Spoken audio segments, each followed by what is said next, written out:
Okay, now into the subject matter of the course. And our first major subject is the nature and value of the subject. What is economics all about, and why is it worth studying? And I give you right off the bat a definition of economics, not by any means the only possible definition, but the one I think is most helpful. Economics is the science that studies the production of wealth under a system of division of labor. Under a system of division of labor.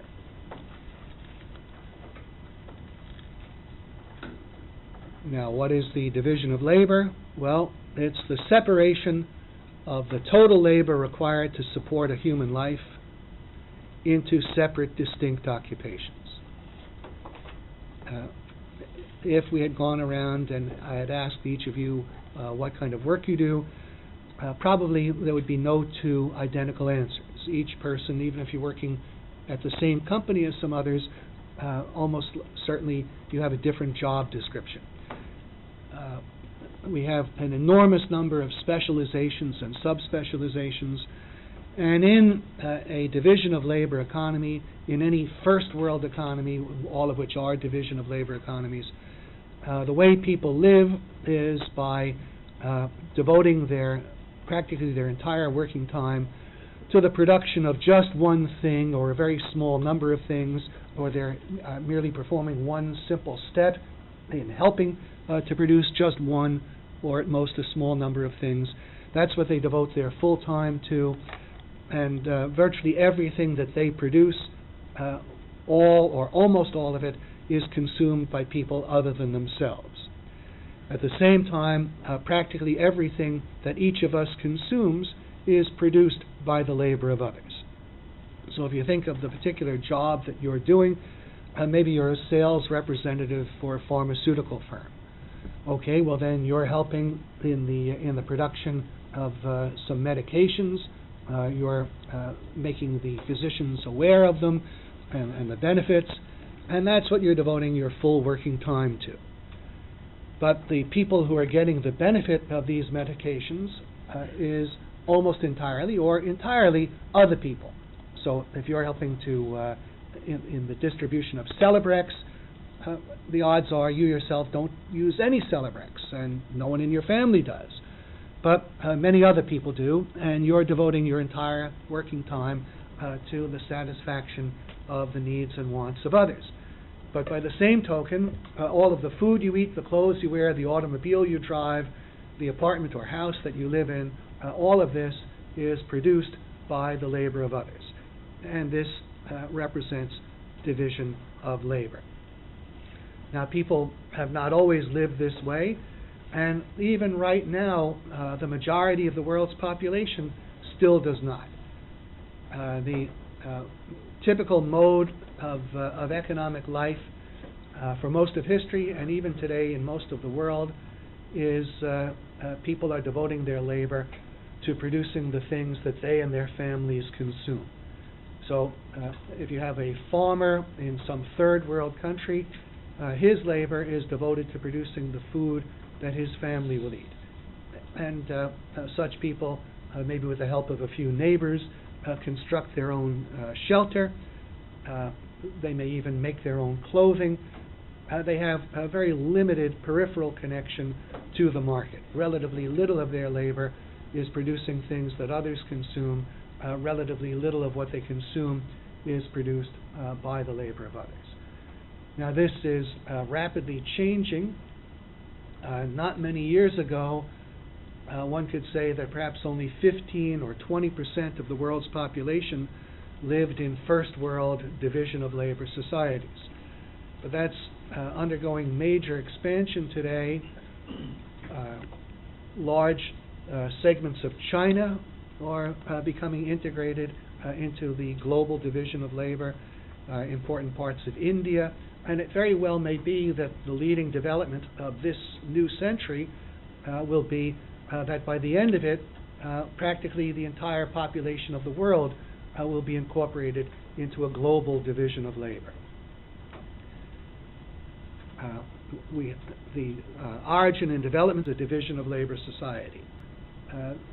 in modern times goes back perhaps as far as the 17th century in England. Its early progress was very slow. By the end of the 18th century, Great Britain represented perhaps the sole country in which could be characterized as a division of labor society. In the 19th century, it spread to the countries of Western Europe, the United States, Japan, and overseas British dominions. And then in the latter part of the 20th century, Taiwan became incorporated, Singapore, and then more recently, large parts of Thailand, Malaysia, and now it's getting solidly into China and India. And if they become incorporated, that will probably represent a substantial majority of the world's population.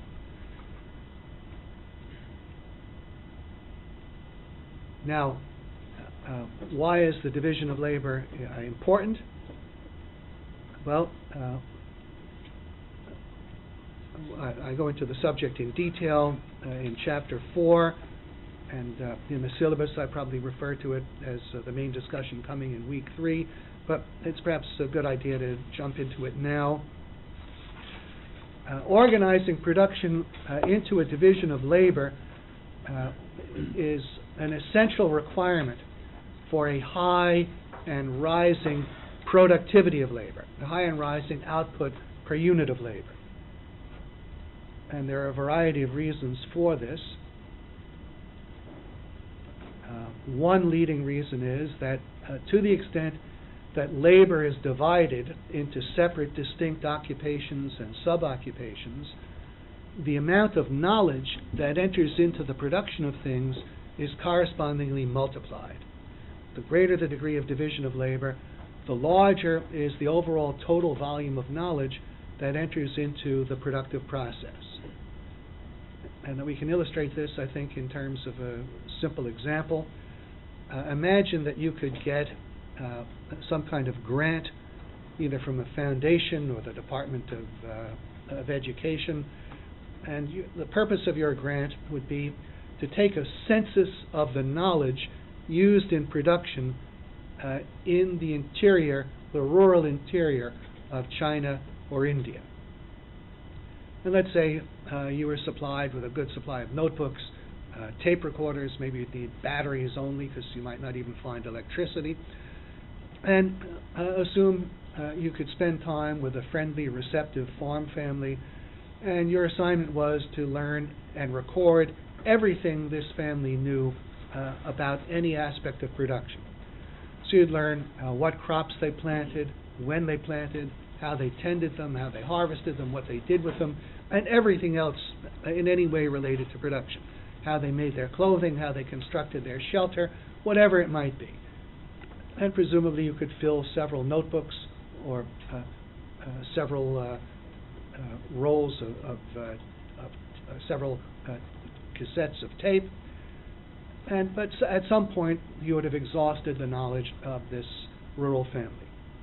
Now the question would be, if you had the time to go and interview another 10 or 100 million other such families living in the same way, how much more could you learn about what enters into production?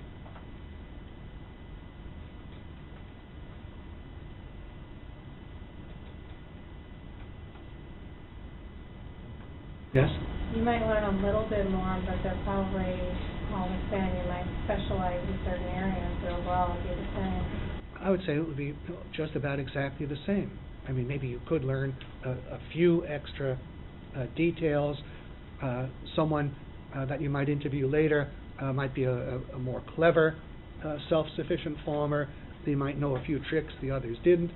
But I would say once you interviewed one, you would know pretty much what all of them knew, with very, very little difference.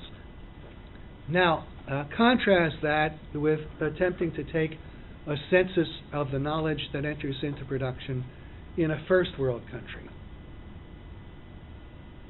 How many people are living and working in the same way in a country with extensive division of labor. Most people are doing different occupations and other skills. All kinds of different occupations and sub-occupations. For example, we don't have simply generic farmers. We have wheat farmers, dairy farmers, cattle ranchers, cotton farmers, on and on. All kinds of specializations and sub-specializations. And there are many intermediate steps.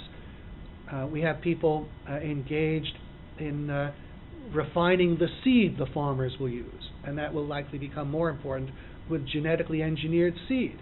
And then you have a variety of steps further back. We have other people engaged in producing a wide array of agricultural equipment and performing further steps in producing the things necessary for that equipment. And we don't have generic engineers. We have chemical engineers, mining engineers, civil engineers, electrical engineers, and on and on and on. And each of these specializations and subspecializations has a very extensive body of knowledge.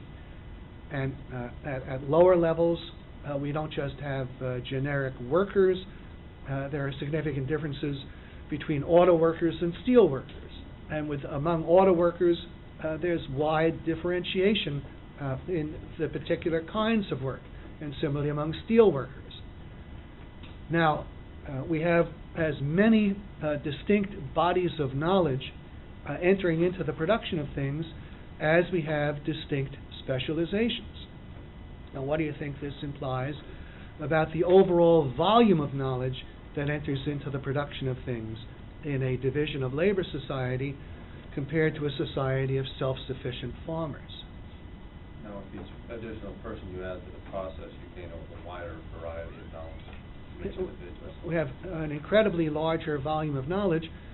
You see, in a society of self-sufficient farmers, there's essentially one body of knowledge. That's the body of knowledge they all share. That's what enters into the productive process, a body of knowledge that one farmer or one farmer plus his wife can hold. That essentially defines the volume of knowledge that goes into the production of things in a non-division of labor society.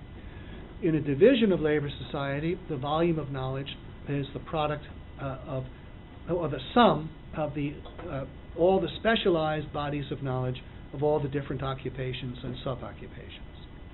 So it's enormously greater.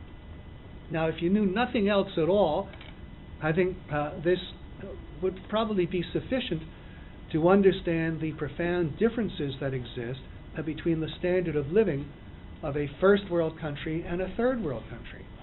The standard of living of a third world country is essentially the reflection of the limited body of knowledge that can be held by just one person or one family, or at most a collection of villagers.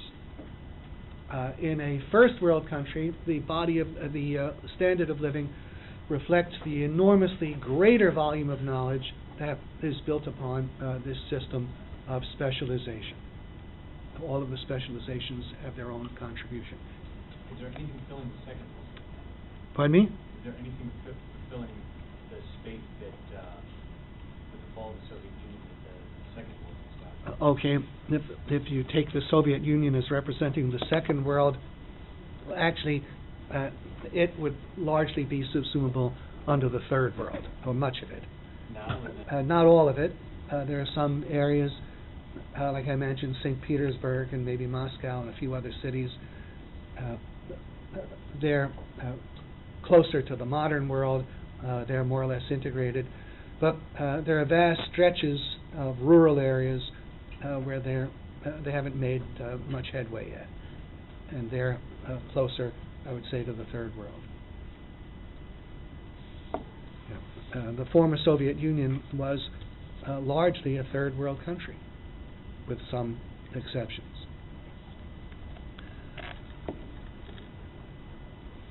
All right, well now, there are some other related gains in a division of labor society, closely connected to this multiplication of knowledge. Just think that in order to produce many of the products that we take for granted, their production is only possible on the foundation of a very wide body of knowledge, a very wide range of knowledge.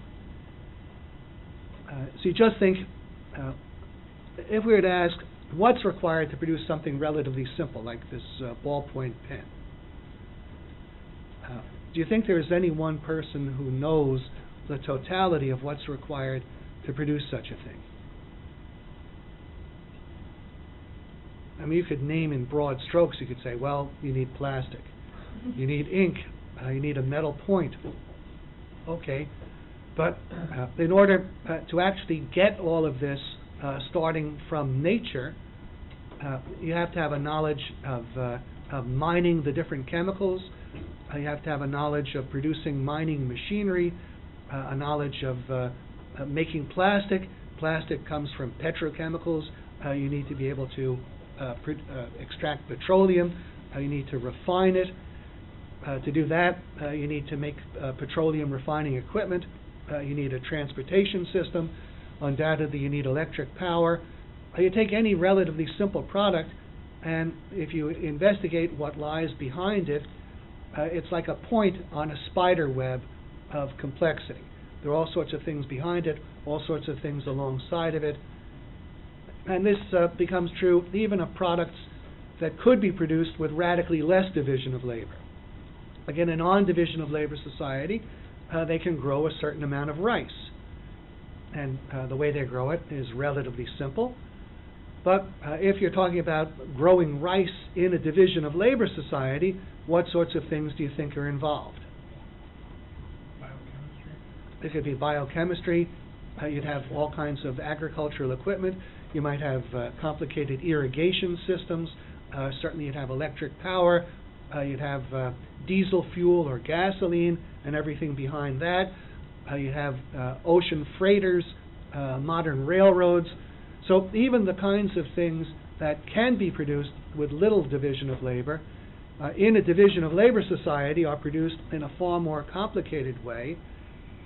Not that we want to make things complicated as an end in itself, but because that ends up being vastly more efficient.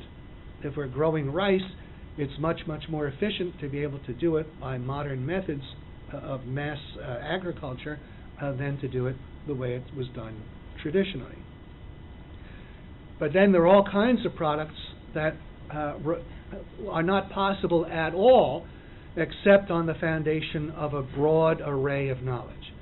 So you just think, would such a thing as a jet engine be possible in a society whose volume of knowledge was limited essentially to what one individual or one family could hold? Not at all. In a division of labor society, we routinely can have products whose existence would otherwise be altogether impossible because so much knowledge is required directly or indirectly in their production, far more knowledge than any one person, family, or village could possibly hold. So we're able routinely to produce things that require immense amounts of knowledge. And similar to this is the wide variety of materials that's required for most products. In order to produce anything as complex as a jet engine, or not even that much, a television set, a radio, practically anything, you need today a fairly extensive variety of materials. And as I'm sure you all know, materials are not found in a uniform mixture across the face of the earth. Certain things are found in great concentrations in some locations. We have a high concentration of iron ore in the Mesabi Range in Minnesota, another one in Labrador, I think another one perhaps in Venezuela, a few more places. Petroleum is found in concentrations in certain areas, not at all in other areas. And in order to produce the kinds of things that we take for granted, you need access to a pretty wide variety of nature-given raw materials. Well, only a division of labor society makes this possible. in a division of labor, each area concentrates to some important degree on exploiting its particular mineral advantages and its particular climate advantages for growing different crops. So we have the people up in Minnesota in the iron mining region. They produce vastly more iron ore than they themselves require. Other people in coal mining areas produce vastly more coal than they require. And similarly, Juan Valdez and his friends are producing vastly more coffee than they require, and on and on and on. And the result is that each area, by virtue of division of labor and trade, is able to gain the advantages of all of the different raw materials and different growing conditions found across the world. And this, too, is necessary for many, many products of any degree of complexity. We could not produce many of the things, perhaps most of the things, we now take for granted without both the geographical aspect of the division of labor and the multiplication of knowledge. So these are enormously important matters.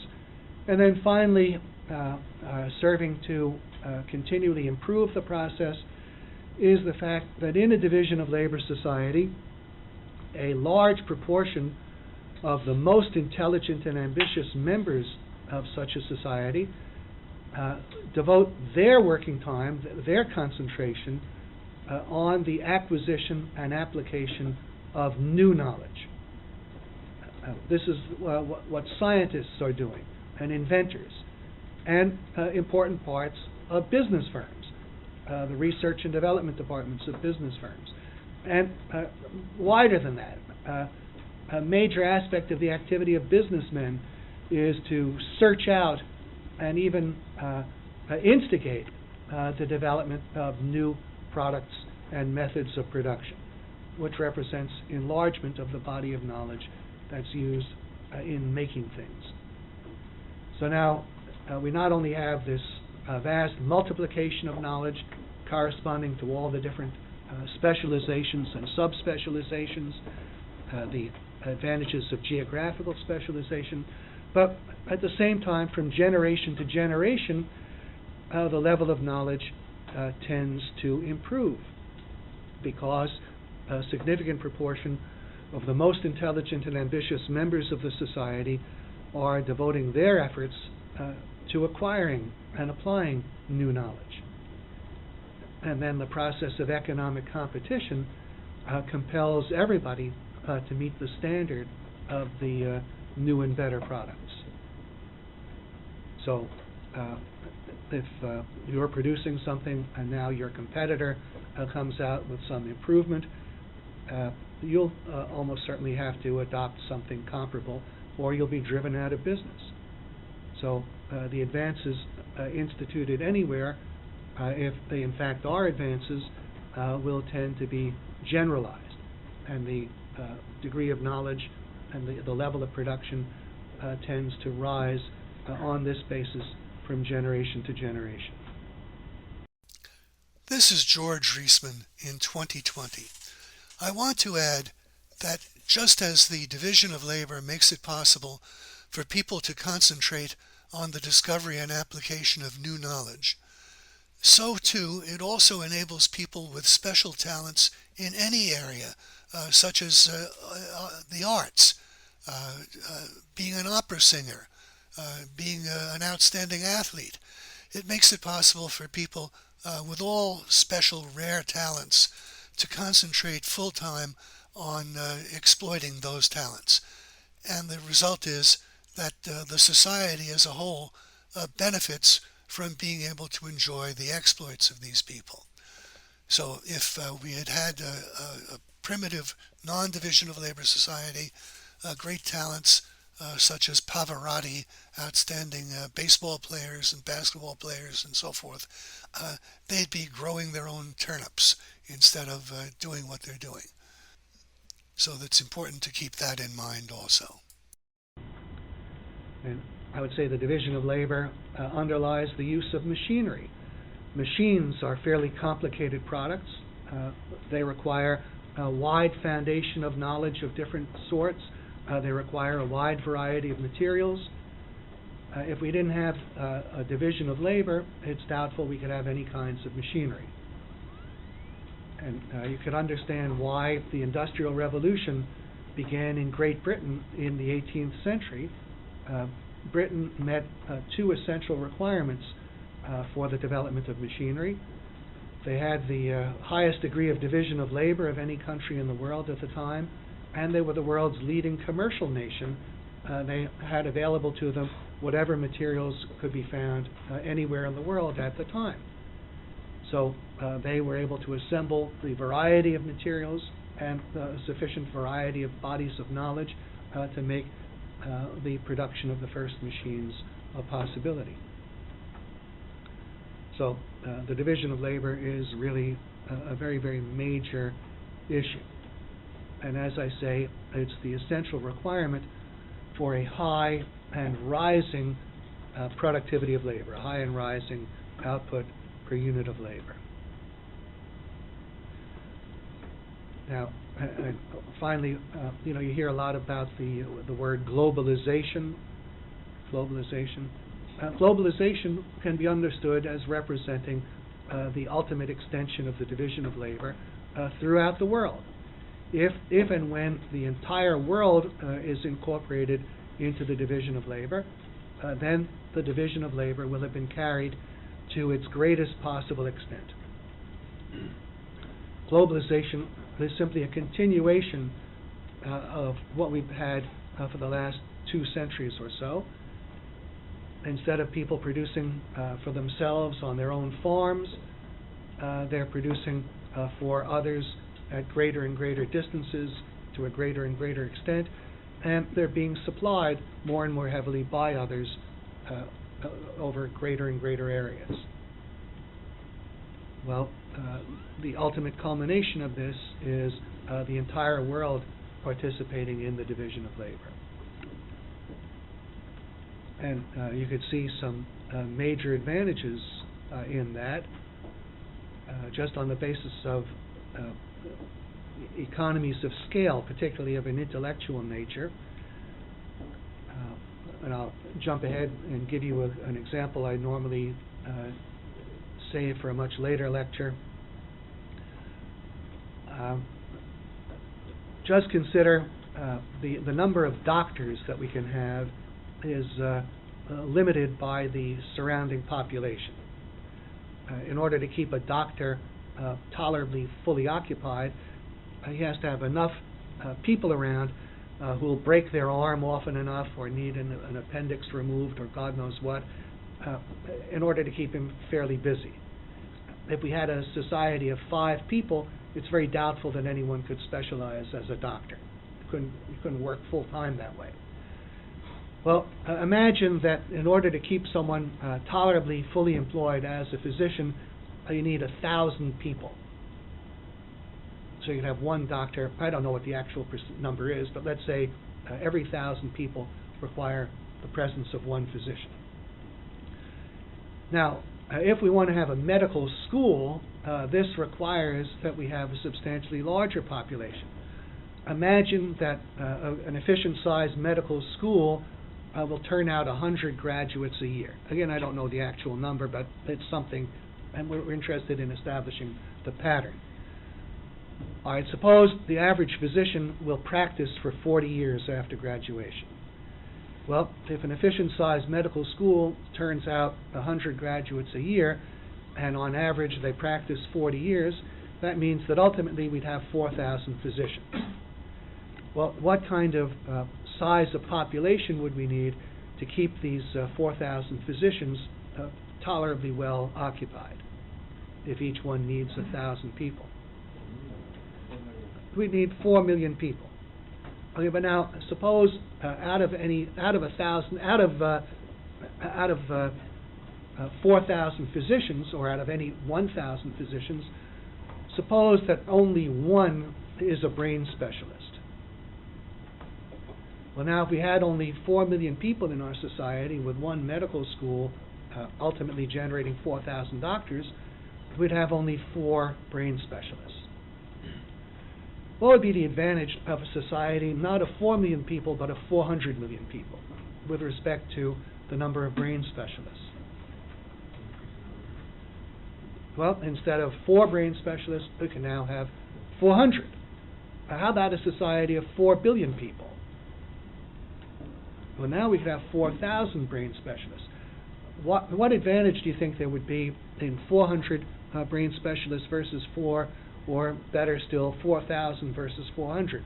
What do you think the advantage would be in terms of the likelihood of discovering new remedies for brain diseases?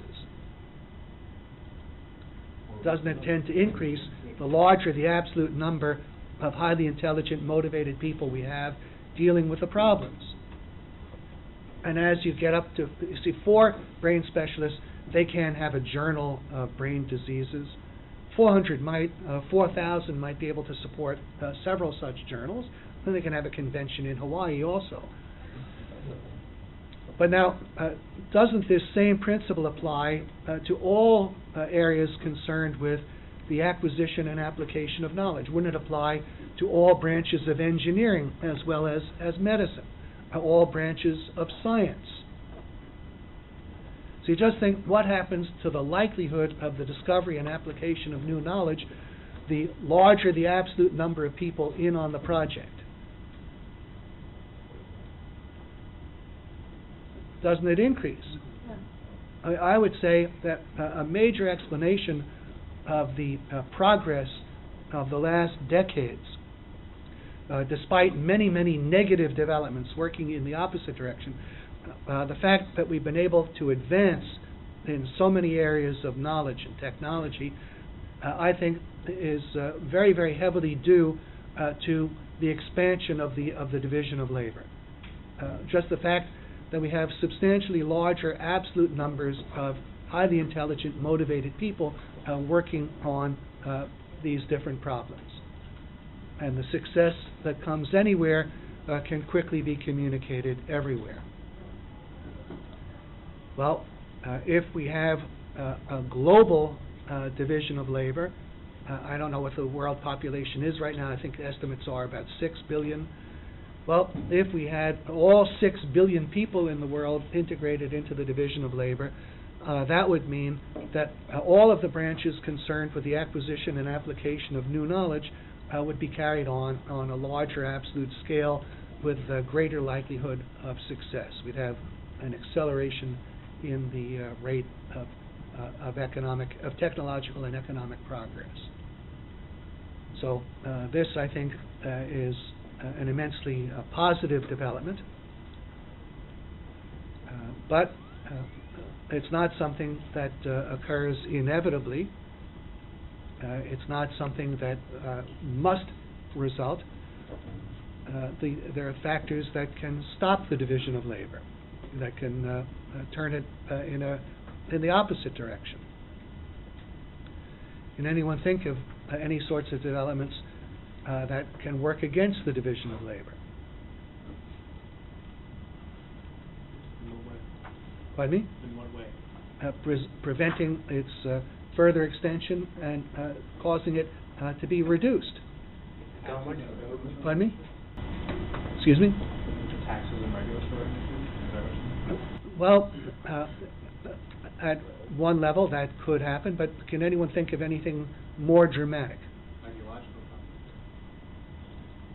conflict. Well, if the conflict were just ideological, if there are people who simply disagree with each other, but they're not manning the barricades, I don't think that would do it. Yeah. War is something that can really wreck the division of labor. Isolationism? Well, it would depend on what you meant by isolationism, but let's think of war for a moment. War in the conditions of a modern country has often been compared to the baker fighting the tailor. Now, if the baker and the tailor are in combat with one another, how does the baker get his clothing? How does the tailor get his bread? They can't rely on it. Now, imagine that we were to have a major war in modern conditions, what would happen to us if we currently import, I think, on the order of half of our petroleum. And there's large quantities of all sorts of other things that we import. Everything is extremely intertwined with foreign trade today. What would happen if we could no longer count on importing substantial quantities of things from outside the United States? What would be the effect of that on our standard of living? It would affect our productivity because we would no longer be able to utilize those resources in order to... We couldn't utilize them. Now, there'd be a dramatic decline.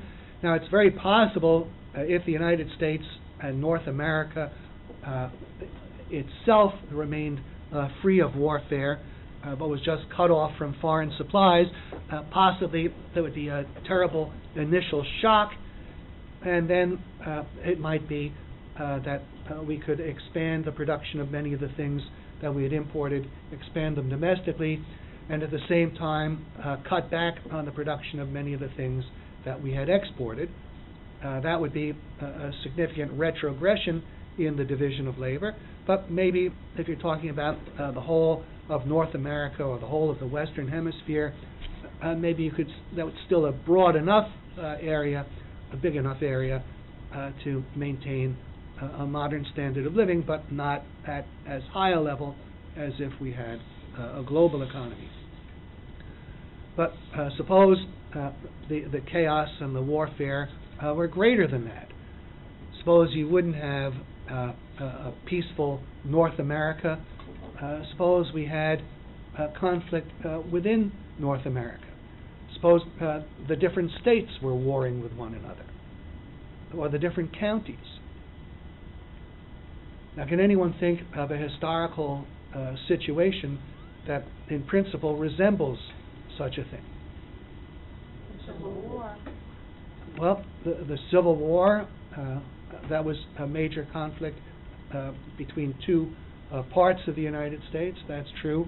But there wasn't that much integration of the economy of the South with the North. The food consumed in the North was grown in northern states. The South's international trade, they were exporting large quantities of cotton and other crops to Britain and Europe, and they were importing manufactured goods from Britain. The worst effect economically of the Civil War, other than the destruction going on in the South, was the cotton textile industry in Britain was wrecked for a number of years. But I think there are more dramatic examples. We have a period of centuries of self-sufficient production and a miserably low standard of living accompanying it, following a period of centuries of relatively great division of labor. Does anyone know? The Dark Ages. Pardon me? The Dark Ages. The Dark Ages followed what? Barbarian invasion. Which? The Mongol hordes. Well, the Mongol hordes were part of it later on. All over Rome. There was the Roman Empire. The early Roman Empire represented the greatest degree of division of labor in all of history until perhaps as late as the 16th century. They achieved, back in the 2nd century A.D., a very considerable division of labor that ranged from Britain in the northwest all the way down to the Arabian Peninsula in the southeast. The Roman Empire ringed the whole Mediterranean, all of Western Europe, portions of Germany, Yugoslavia, all of North Africa, Egypt, Palestine, Turkey, and there was extensive trade. Tin mined in Britain showed up in Syria. Vases produced in Syria could be found in France, and they also had extensive trade beyond the borders of the empire. Well, this was followed by centuries of feudalism, whose leading economic characteristic was the self-sufficiency of very narrow territories. Each little feudal domain attempted to produce within its own territory virtually everything consumed in that territory. So you'd have each little territory, maybe with a 10 or 15 mile radius, they would attempt to produce everything that they required for consumption there. Now, what brought that about? Well, prolonged warfare. See, if you have war going on continually, can you count on outside supplies? So if you can't count on any outside supplies, what do you have to do to get supplies? You have to produce them yourself. Well, it started with civil war within the Roman Empire. They had a century of civil war, the 3rd century. There was also a century of inflation. They started with gold and silver coins. The Roman government kept expanding the quantity of money by collecting gold and silver coins and taxes, melting them down, adulterating them with lead and copper. So they kept expanding the quantity of money to meet an insatiable desire for the government to spend. Prices rose astronomically. They imposed wage and price controls. That deprived many key industries of profitability. That by itself undercut the division of labor. Ultimately, they repudiated their own currency. They refused to accept their own coinage in payment of taxes, and that's when payment of taxes in sheep and goats got started. They could no longer pay the Roman legions in money, and so they relied on farmer militia, who were no match for the barbarians. Then you had the barbarian invasions, and then you had local warfare among the feudal lords for centuries, and so there was hardly any division of labor for centuries. Yeah, sorry to keep you off. Well, no, I was just curious. Rome, for its most part, was at a constant state of war. So how did it control, if the argument goes, obviously it's a different circumstance, because they were the conquerors and had more of an infrastructure to execute against? No, you see, they may have been in one war or another, at one place or another, but the first 2 centuries of the modern era, the 1st and 2nd centuries A.D., I think are often described with the words Pax Romana, the Roman peace. See, Rome overcame all of the rivals, and there were basically peaceful conditions, not 100%, but in most places for the better part of 200 years.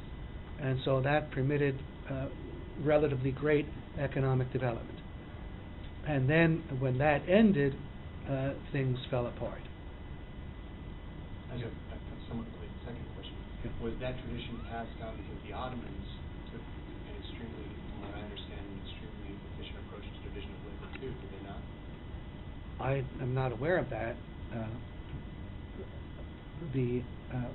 For some reason, the division of labor survived better. Conditions were better in the eastern part of the Roman Empire. The Byzantine portion carried on till I think 1453, but they were constantly plundered and looted too. So I don't think they survived at their previous level. But certainly in the Western Roman Empire, France, Italy, Germany west of the Rhine, Spain, Portugal, Belgium, Britain, they were set back to the state of feudalism for centuries. So warfare will destroy it. Things that lead to warfare, like I mentioned, the 3rd century was a century of inflation and civil war. There was civil war before the Romans were overcome. In our terms today, I think terrorism is a factor that works against the division of labor. Just think what the effects would be if terrorists could take out some significant bridges and tunnels. How disruptive that would be. And there are other things that can happen if we got into a state of chronic shortages. anything that creates a situation in which you cannot count on being supplied by others. That there's something you need and want, must have, but you can't get it in the market. What happens if there's something you just can't find in the market? What do you have to do if you want to obtain it? Pay the high price. Well, you see, if you're free to pay the high price, you'll be able to get it. That's creative selling. If you can't find it in the market, then you have to produce it yourself. Anything that works in the direction of stopping people from obtaining things in the market, that drives them toward self-sufficiency. Now we have a few small things of this kind that go on now. To the extent that people become concerned that they won't be able to get electric power from the power companies because there'll be brownouts and blackouts. Well, what do some people attempt to do to cope with that?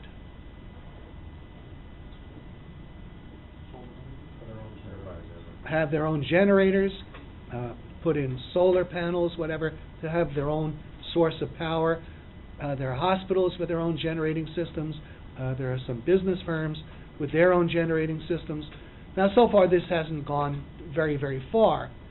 But suppose we got to the point where you just couldn't count on getting electric power from the power company.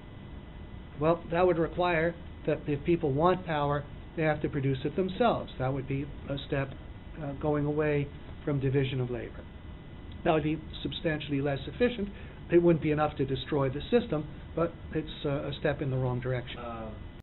Here, a student raises a question about the possibility of turning to substitutes when something becomes unavailable in the market.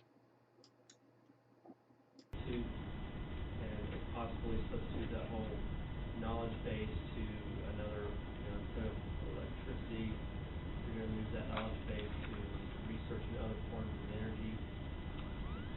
So there would be a temporary lapse.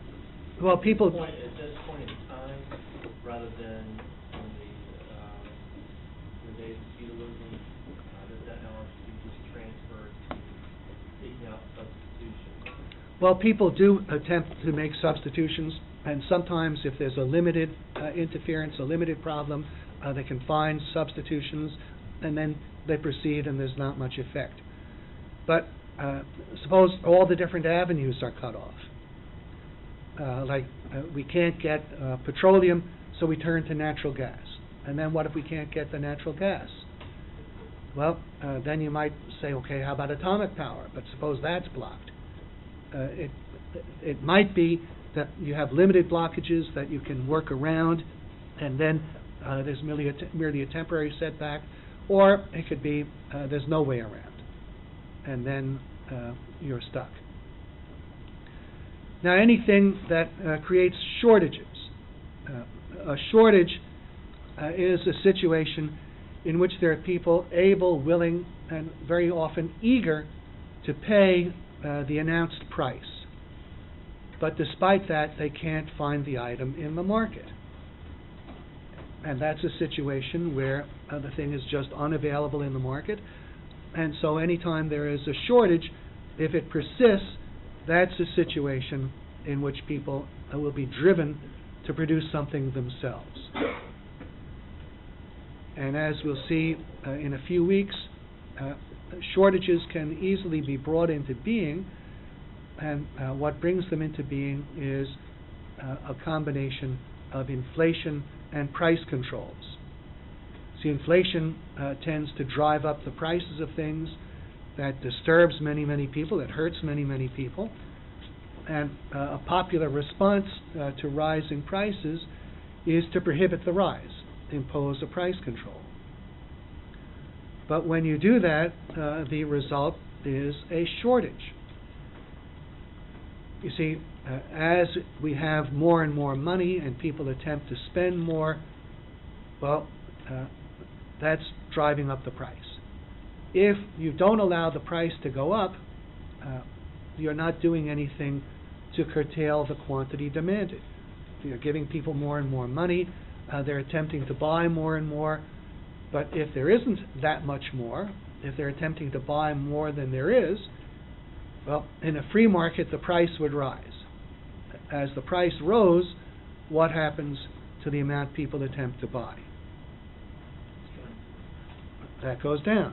In a free market, a rise in price always operates to keep the quantity that people are attempting to buy commensurate with the quantity available. But if you have a frozen price, the quantity people attempt to buy can easily surpass the quantity available, and then you have a shortage, and that means a situation where people can't find what they want in the market. And if this is something that becomes persistent, then they have to attempt to produce it themselves. So price controls create shortages. Shortages, if persistent, work to make people attempt to be self-sufficient.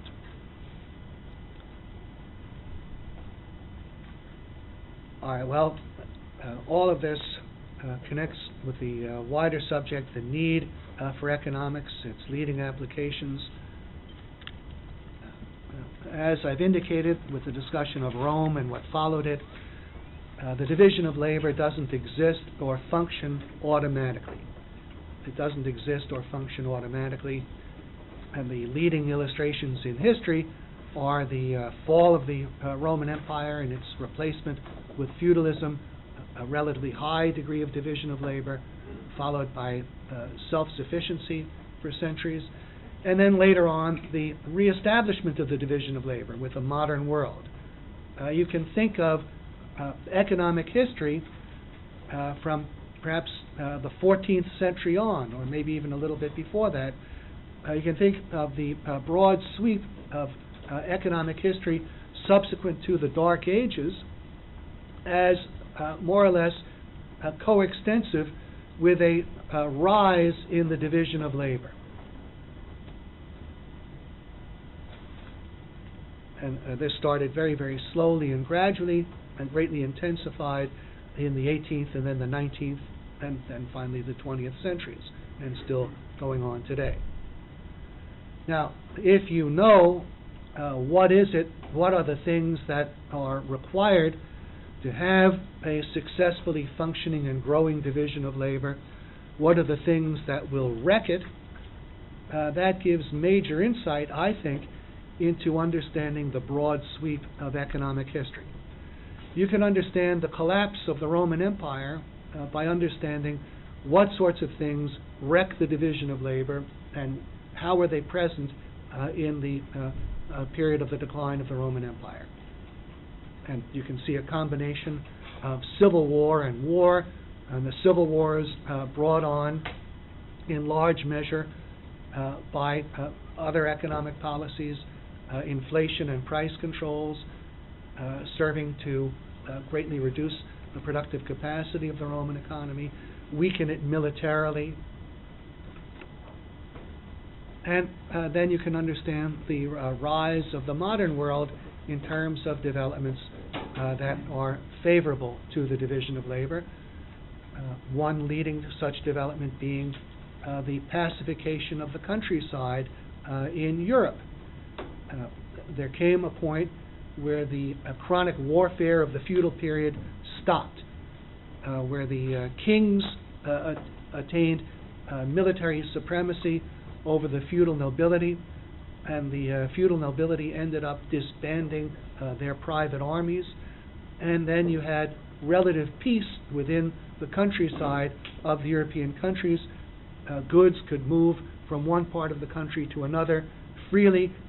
People could start depending on outside supplies getting in. They could start producing for the outside to get a revival of the division of labor.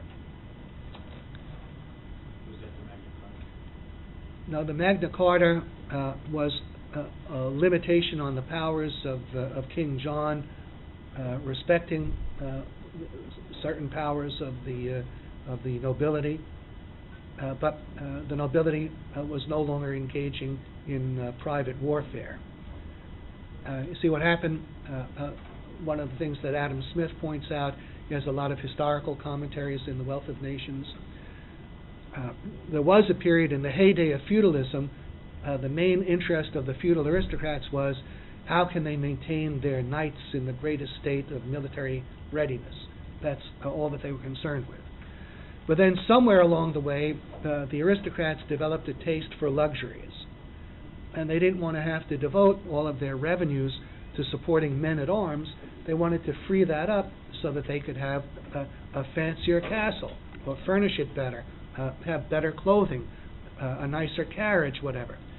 And then they became interested in measures that would eliminate their need to support men-at-arms, so they could free up their revenue in indulging their taste for luxuries. And this played a role in putting an end to continual private warfare. And that allowed some greater economic development. Now, as we'll see at one point in the term, a vital foundation of a division of labor society is respect for private property rights. And this was a development that took hold more in Great Britain than anywhere else, and in the countries that Britain founded. And a rule of law. These are developments required for the growth of the division of labor, and they occurred above all in Britain. All right, well, if we think of economics as the science which studies the production of wealth under the division of labor, and we recognize the division of labor has definite requirements for its existence and successful functioning, that there are other things that will wreck and even destroy it, and we recognize what depends on the division of labor, the multiplication of knowledge, the whole productivity of labor, products that would otherwise be impossible, machinery, then I think we're in a position to appreciate economics as actually having its finger on the requirements of the standard of living and even of human survival. Just think, what would be the consequences if the division of labor were substantially wiped out in the modern world? Just think, the present population of the United States is close to 300 million people. How many of us would be able to live if we were attempting to live as self-sufficient farmers? If you convert the land area of the United States, the lower 48 states has approximately 3 million square miles. There's 640 acres in a square mile. If you multiply 3 million times 640 and divide by 300 million, I think it works out to something like 9 acres a person. And much of that is desert and mountains, so it's much less per person. How many of us could survive as self-sufficient farmers? Only a small fraction of the number presently alive. And what would be the standard of living of those who did survive? Miserable poverty at the level of the worst areas of the third world. And then if you look at places like Japan, where they have a greater population density over Western Europe, what would happen to the population of the modern world if we lost the division of labor?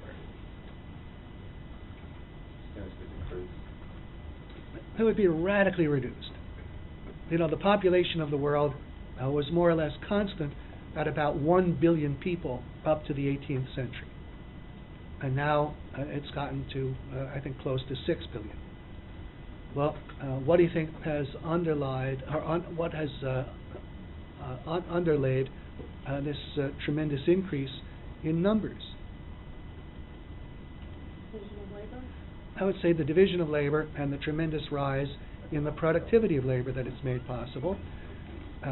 Vastly more people are able to survive on a vastly higher level thanks to the tremendous increase in what the average unit of labor can produce. And it's had tremendous benefits for the size of population in the third world countries also, because just think if there is the danger of famine in a third world country, what again and again bails them out? Food supplies from the first world. What is it that prevents outbreaks? Prior to the 18th century, there were recurrent not only famines but also plagues. and the tremendous devastation of a plague was the result largely of things like widespread malnutrition, generally poor sanitation, poor water supplies. Well, how does the division of labor and the tremendous improvements in productivity that it makes possible, how does that relate to the elimination of dread factors like famines and plagues worldwide? Well, it's obviously been responsible for radically reducing these things. There hasn't been a famine in any Western country since the Irish potato famine in 1848, and that was an aberration. There had been no famine in any Western country for several generations prior to that. And the biggest plague that we've had in the Western world, I'd hesitate to even call it a plague.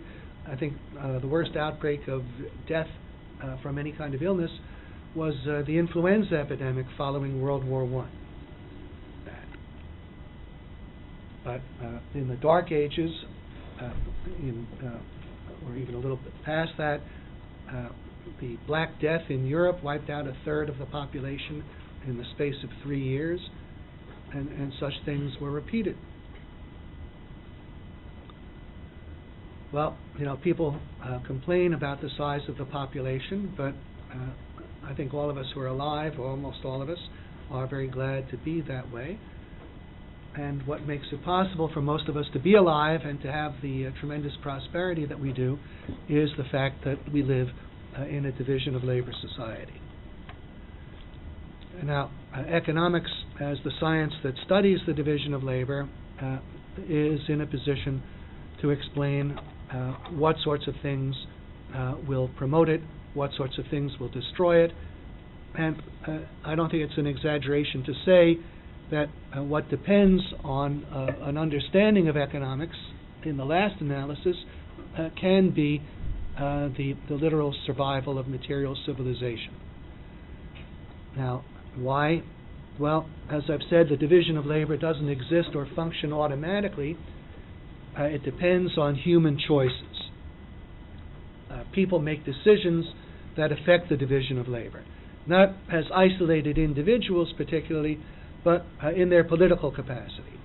If you have a country with a government that is enacting policies, a government is in a position to do something that may be conducive to the division of labor or harmful to it.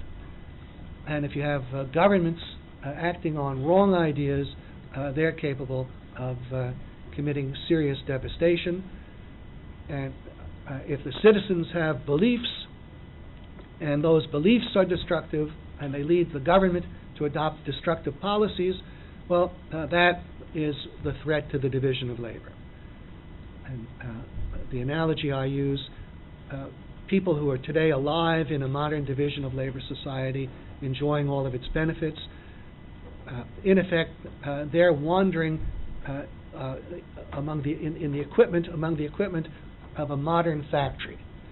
But if they don't understand its maintenance or safety requirements, and they're randomly pushing buttons and pulling levers, which is in effect what is done when people vote for politicians who will impose this or that policy without knowing what they're doing, then you have the potential for major destruction. The only way that a modern society can be preserved in the last analysis is on the foundation of a serious, widespread knowledge of economics. Okay, well, I see on my watch we've gotten to about 20 to 8. I said we'd take our break at that time. So why don't we do that, and you think of any questions you may have, comments, objections, whatever, and then we'll pick up at 5 after 8, 25 minutes from now. So see you then.